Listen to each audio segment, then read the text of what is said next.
নমস্কার বন্ধুরা, শ্রীকান্তর হেসেলে সবাইকে স্বাগত জানাই। আজকে নিয়ে চলে এসেছে একটা ভিন্ন স্বাদের পুরনো দিনের রেসিপি, মানকচু। মানকচুটাকে অনেকেই চেনেন।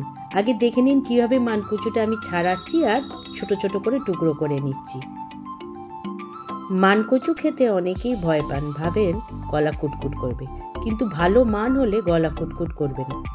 মানটাকে টুকরো টুকরো করে কেটে নিয়ে ভালো করে ধুয়ে মিক্সারে বেটে নিচ্ছি, কাঁচা লঙ্কা আর রাই সর্ষে দিয়ে।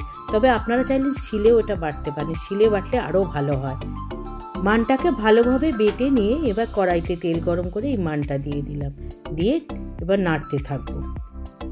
তেলেতে মানটা দিয়ে নাড়তে নাড়তে এতে দিয়ে দেবো নুন আর চিনি, ব্যাস, আর কোনো মশলা দিতে হবে না এতে।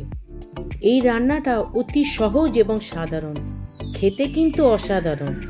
এই রান্নাটা থাকলে আর অন্য কোনো পদের দরকার হয় না।